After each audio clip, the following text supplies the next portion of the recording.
नमस्कार दोस्तों, social study for civil services में आप सभी का स्वागत है। मैं पंकज सिंह आप सभी का स्वागत करता हूं।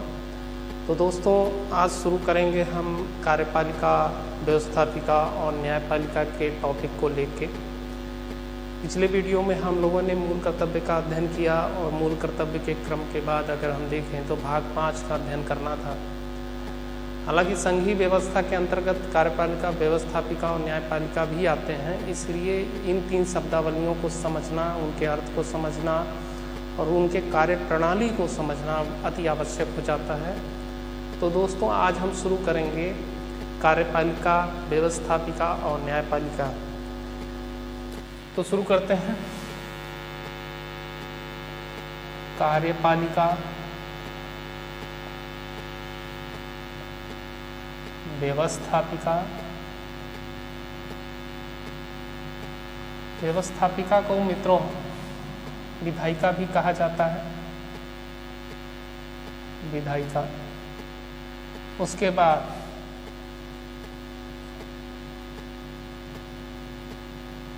न्यायपालिका,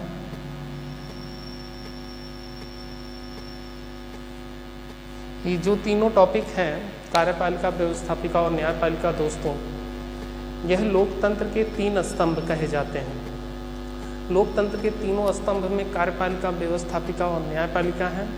चौथा स्तंभ कहा जाता है, ऐसा प्रचलन है, लोग कहते भी हैं कि चौथा स्तंभ मीडिया होता है। लेकिन मीडिया की कार्यप्रणाली कुछ दिनों से बड़ी नकारात्मक रही है और विश्वसनीयता थोड़ी सी भंग हुई है, तो लोकतंत्र के इस हिस्से को थोड़ा स्वीकार करना मुश्किल हो जाता है। लेकिन कार्यपालिका, व्यवस्थापिका और न्यायपालिका यह मूलतः संविधान के या लोकतंत्र के 3 स्तंभ होते हैं और इन 3 स्तंभों की परिभाषा को समझ लेना, उसके अर्थ को समझ लेना और उनकी विश्वसनीयता को समझ लेना ही हमारे आप में एक संवैधानिक पृष्ठभूमि को समझ लेने जैसा है। तो पहले हम ये शुरू करेंगे कार्यपालिका, व्यवस्थापिका और न्यायपालिका। कार्यपालिका की बात करें तो दोस्तों, कार्यपालिका का काम होता है किसी भी विधि अथवा कानून को लागू कराना, उसको क्रियान्वित कराना। और विधायिका अथवा व्यवस्थापिका का काम होता है कानून बनाना या विधि का निर्माण करना।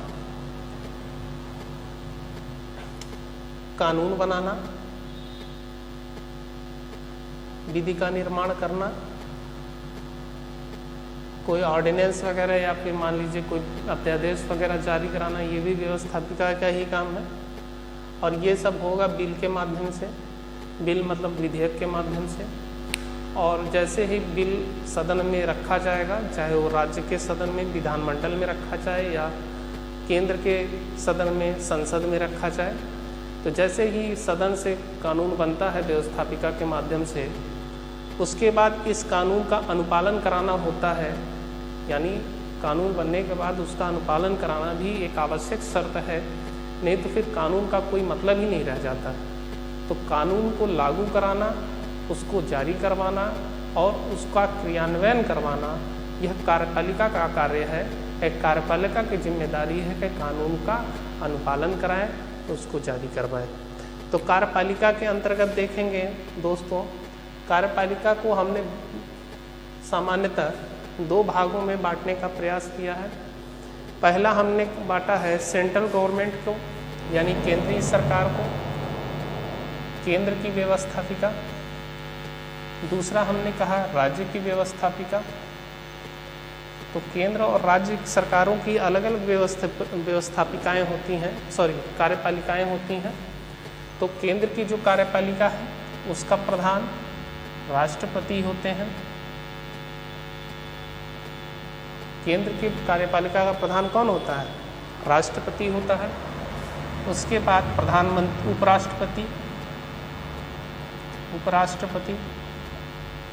उपराष्ट्रपति के बाद प्रधानमंत्री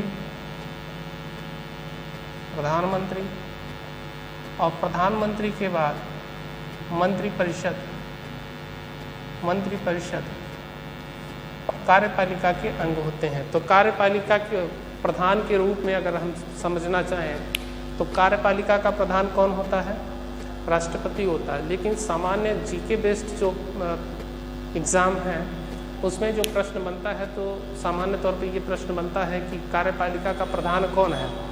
तो कार्यपालिका का प्रधान अथवा मुखिया कौन होता है? राष्ट्रपति होता है। लेकिन अगर वास्तविक प्रधान की बात करें, वास्तविक शक्तियों की बात करें कि वास्तविक शक्ति किसके हाथ में है, वास्तविक प्रधान कौन है, तो जहाँ वास्तविक शब्द का प्रयोग हो वहाँ पे आप प्रधानमंत्री लगाएंगे।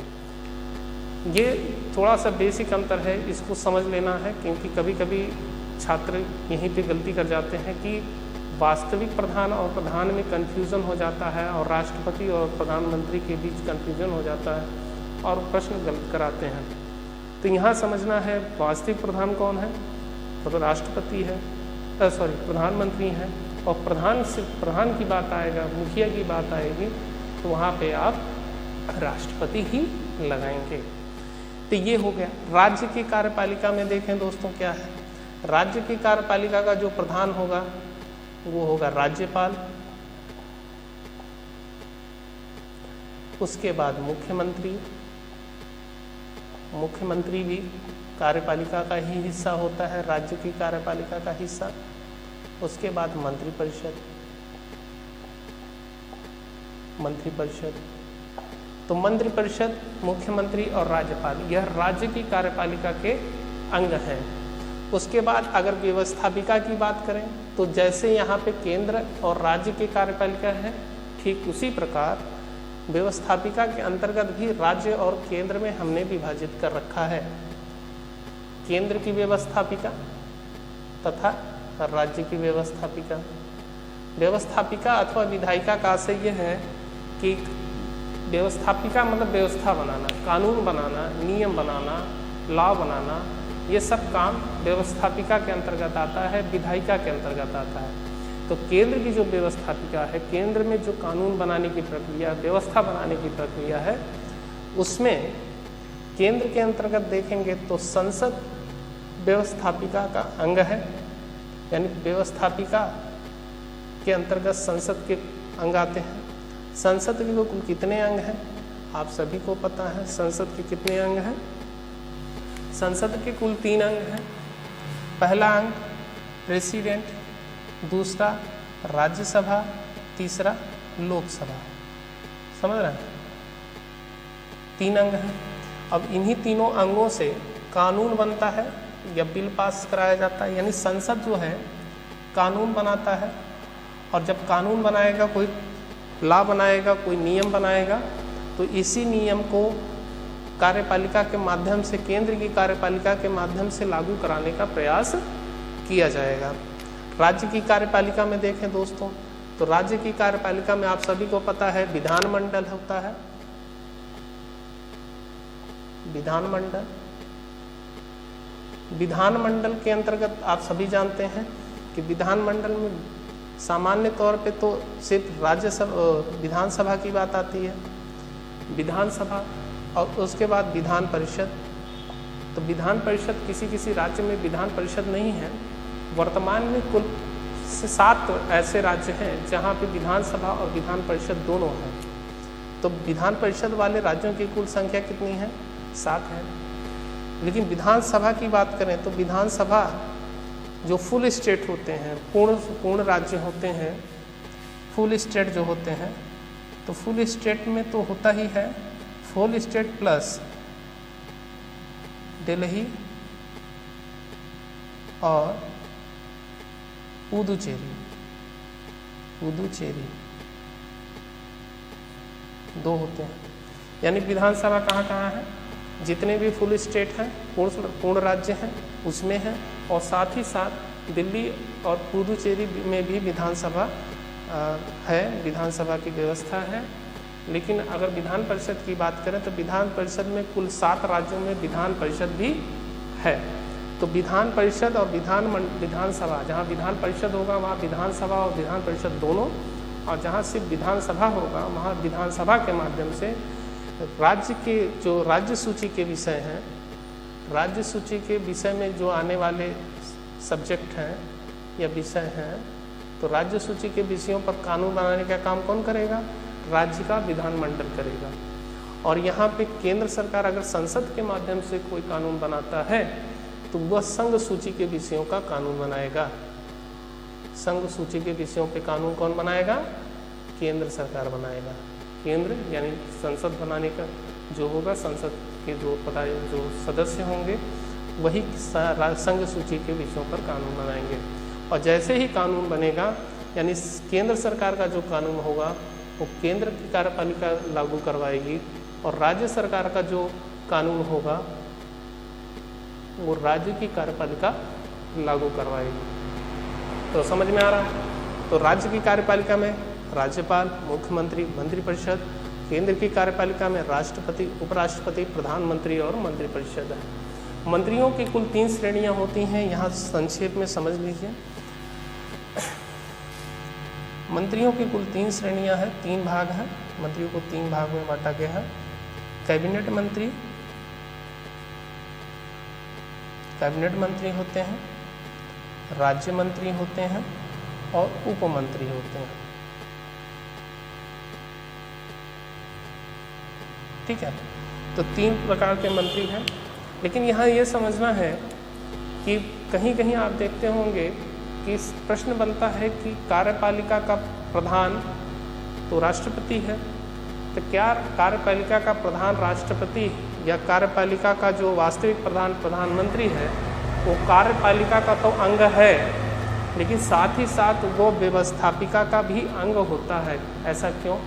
ऐसा इसलिए दोस्तों, क्योंकि जब संसद में कोई कानून बनना होता है, कोई विधेयक या बिल लाया जाता है, तो वहाँ पे प्रधानमंत्री अथवा मंत्रिपरिषद के जो सदस्य होते हैं, सदस्य होने के बतौर वो मतदान करते हैं और मतदान में भाग लेने की वजह से जो कार्यपालिका के ये अंग हैं, ये विधायिका के भी अंग होते हैं।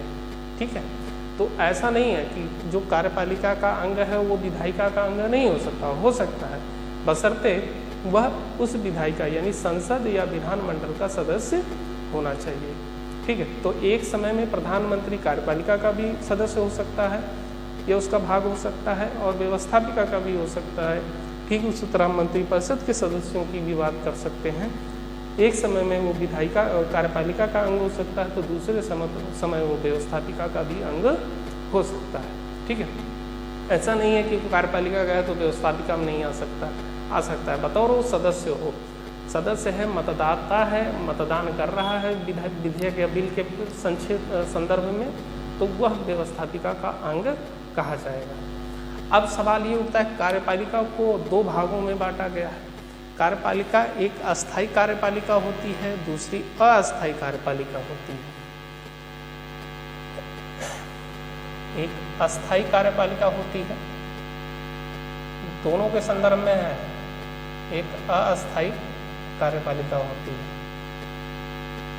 ये केंद्र और राज्य विधायक के कार्यपालिकाओं के संदर्भ में है। तो एक अस्थायी कार्यपालिका होती है, दूसरा अस्थायी कार्यपालिका होता है। अस्थायी कार्यपालिका में वो तंत्र होते हैं जो नौकरशाह से जुड़े हुए होते हैं, जो सरकारी तंत्र से जुड़े हुए होते हैं, जो सरकारी महकमे के कर्मचारी या अधिकारीगण होते हैं, उन सबको अस्थायी कार्यपालिका के अंतर्गत जोड़ा जाता है। इसका बहुत अच्छा उदाहरण हम देखेंगे अगर केंद्रीय स्तर पर देखें, केंद्र की कार्यपालिका में देखें, तो अस्थायी कार्यपालिका को पीएमओ ऑफिस में बैठे हुए कर्मचारीगण को हम कह सकते हैं। अस्थायी इसलिए है क्योंकि इनका एक सर्विस पीरियड होता है, एक सेवा काल होता है, उस सेवा काल तक ही वो चलेंगे, उसमें सेवा करेंगे और अपना सर्विस देंगे। लेकिन अस्थायी कार्यपालिका के अंतर्गत ये सारे अंग आ जाएंगे।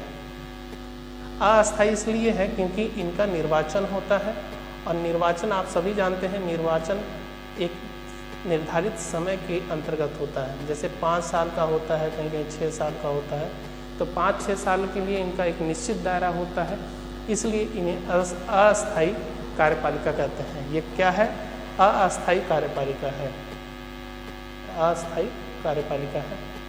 ठीक है, तो अस्थायी कार्यपालिका में राष्ट्रपति, उपराष्ट्रपति, प्रधानमंत्री और मंत्रिपरिषद आएंगे। ऐसा क्यों? क्योंकि इनका निर्वाचन होता है। प्रत्येक कार्यकाल समाप्त हो जाने के बाद पुनः निर्वाचन के माध्यम से वो आते हैं, नहीं आते तो कोई दूसरा आता है। लेकिन अस्थायी कार्यपालिका में ऐसा नहीं है। क्योंकि इसमें अधिकारी गण होते हैं, इसमें सचिव होते हैं, इसमें पदाधिकारी कर्मचारी सारे लोग होते हैं, वो निश्चित समय काल के लिए आते हैं, इसलिए इसे अस्थायी कार्यपालिका कहा जाता है। अगर स्टेट की बात करें, राज्य में अस्थायी कार्यपालिका किसे कहेंगे, तो राज्य में अस्थायी कार्यपालिका आप सीएमओ ऑफिस को कह सकते हैं। CMO office, chief minister office. तो कहीं न कहीं जो व्यवस्थाएं बनी हैं अस्थायी कार्यपालिका को लेकर, अस्थायी कार्यपालिका को लेकर, इसमें स्पष्ट होना चाहिए, क्योंकि जब प्रश्न आते हैं तो आप कार्यपालिका को लेकर कंफ्यूजन होता है कि कार्यपालिका व्यवस्थापिका है क्या चीज़। पहले तो ये क्लियर कर लीजिए, व्यवस्थापिका का मतलब व्यवस्था बनाना, कानून बनाना, लॉ बनाना, बिल को पारित कराना। उसके बाद कार्यपालिका का काम होता है कार्य। आगे आते हैं न्यायपालिका को देखते हैं दोस्तों। न्यायपालिका में अगर देखें तो न्यायपालिका भारतीय जो न्यायिक व्यवस्था है न्यायपालिका की, वो एकीकृत है। एकीकृत का मतलब ये है कि कोई इसमें स्पेशल पावर नहीं है, यानी एक क्रम है, उस क्रम के हिसाब से, वरीयता क्रम के हिसाब से ही न्यायिक व्यवस्था बनाई गई है। जैसे सर्वोच्च न्यायालय,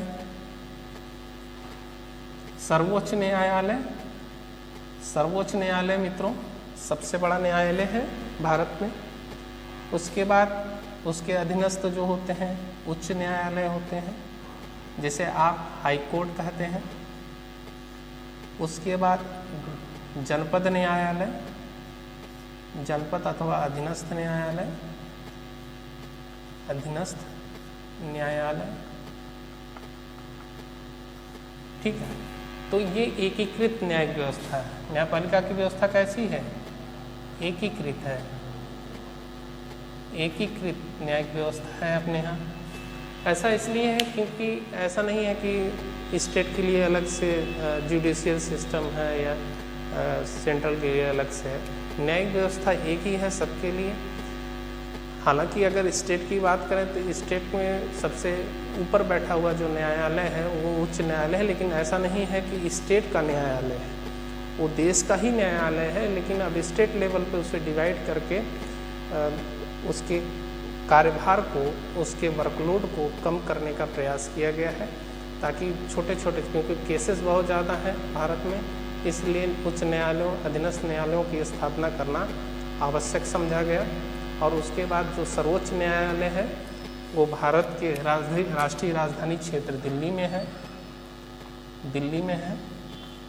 और बतौर उच्च न्यायालय हर राज्य के निर्धारित स्थान पे अथवा राजधानी क्षेत्रों में भी पाए जाते हैं, यह स्थापना किया गया है, ठीक है। तो ये चीज़ है एक कार्यपालिका, व्यवस्थापिका और न्यायपालिका को लेके। इसको स्क्रीनशॉट ले लीजिए, इसका डायग्राम बना लीजिए या फिर नोट डाउन कर लीजिए, क्योंकि आपके लिए ये बहुत महत्वपूर्ण होगा। आने वाले वीडियो में इसको समझना बहुत ज़रूरी होगा, क्योंकि समय समय पे ये शब्दावलियाँ जब प्रयोग होंगी तो भाग 5 के अंतर्गत समझना थोड़ा सा आसान हो जाएगा अगर आप इसे अच्छे से समझ लेंगे। तो दोस्तों आज के लिए इतना ही, कार्यपालिका, व्यवस्थापिका और न्यायपालिका। बाकी इसमें कुछ विशेष नहीं है, और आगे के चैप्टर में अगर कुछ आता है तो फिर उसको इंक्लूड करने का प्रयास किया जाएगा। तो बहुत बहुत धन्यवाद। आप सब इसी तरह वीडियो देखते रहिए, सब्सक्राइब करिए, लाइक करिए, ताकि हम चैनल में और नए नए तथ्य लेके सामने आए और आप तक सकारात्मक या तथ्यात्मक चीज़ों को हम आपके सामने रख सकें। तो मित्रों, आप लोगों के लिए बहुत बहुत धन्यवाद। आप लोग इसी तरह देखिए और सब्सक्राइब करिए, लाइक करिए। धन्यवाद, नमस्कार।